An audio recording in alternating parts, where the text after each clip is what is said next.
আল্লাহ বলেন ওয়ালা নুযীকান্নাহুম মিনাল আযাবিল আদনা দুনাল আযাবিল আকবার। আল্লাহ বলে বান্দা তোমাদের পাপের কারণে নাফরমানির কারণে বড় আযাব জাহান্নামের আযাব সেইটা দেওয়ার আগে অবশ্যই আমি তোমাদেরকে ছোট আযাব দুনিয়ার মধ্যে ভোগ করাবো। ওয়ালা নুযীকান্নাহুম মিনাল আযাবিল আদনা দুনাল আযাবিল আকবার। আজকে যেই যুবক সারাক্ষণ উলঙ্গ ছবি দেখো, নারীর পিছনে পড়ে আছো, নারীর ছবি, নাচ, গান, অশ্লীল দৃশ্য, হারাম প্রেম, অবৈধ সম্পর্ক, যদি বিবাহিত জীবনে তোমার স্ত্রী অসৎ হয়, দুশ্চরিত্র হয়, চরিত্রহীন হয়, তো তুমি বুঝবা আযাব কারে কর দোস্ত। তখন টের পাইবা পৃথিবীতে কয় দিনে সপ্তাহ যায়। অন্ত মানুষের বেড়ি চাও রং লাগে, যখন তোমার বেড়ি অসৎ হইব, তোমার বেড়ি দুশ্চরিত্র হবে, তোমার বেড়ি আবার হাজার বেড়ার লগে কথা বলবে, তখন বুঝবা দুনিয়া কারে কর।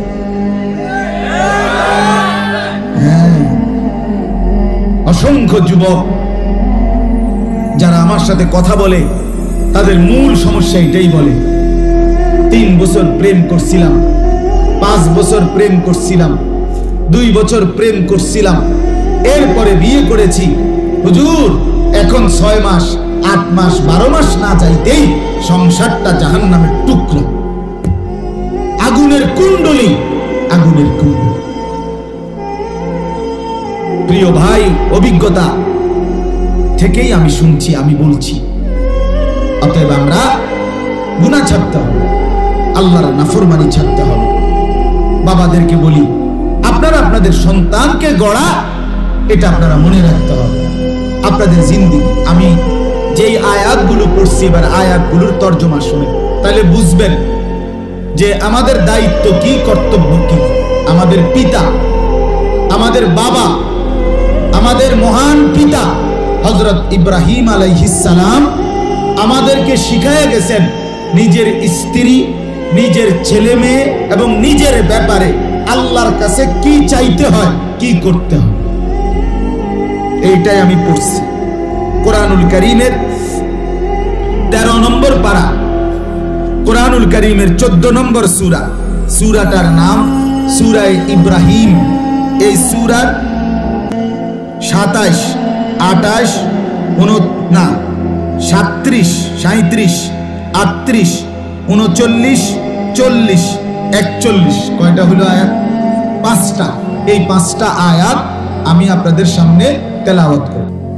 এই 5টা আয়াত মূলত ইব্রাহিম আলাইহিস সালামের দোয়া, ইব্রাহিম আলাইহিস সালামের দোয়া আল্লাহর কাছে। আগে কি বলছে এখানে, এটা বলার আগে ছোট্ট আগে একটু কথা বলে নি, তাহলে বুঝবেন ভালো। ও চাচা, আপনি মাতালগি দিয়ে কি চান?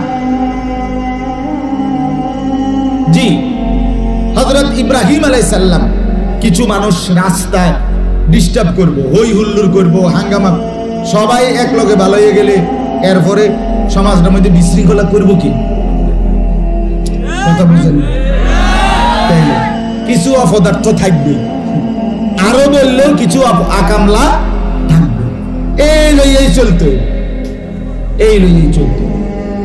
জি চলেন, তো বলতেছিলাম মনোযোগ দেন, আমি কিন্তু বারবার ঘড়ি দেখে হিসাব করে শেষ করে দেবো ইনশাআল্লাহ কিছুক্ষণের মধ্যে। তো বলতেছি ইব্রাহিম আলাইহিস সালাম আল্লাহ তাআলার মনোনীত পছন্দনীয় একজন বান্দা। ইব্রাহিম আলাইহিস সালামকে আল্লাহ তাআলা ছোট্টবেলা জন্মের সময় থেকে নিয়ে শুরু করে মৃত্যু পর্যন্ত বারবার আল্লাহ তাআলা উনাকে পরীক্ষা করছেন, এবং সব পরীক্ষায় উনি গোল্ডেন এ প্লাস পাইছেন, এবং আল্লাহ তাআলা উনাকে মর্যাদাবানও করেছেন অনেক। সুবহানাল্লাহ। ওয়া ইয ইবতালা ইব্রাহিমা রাব্বুহু বিকালিমাতিন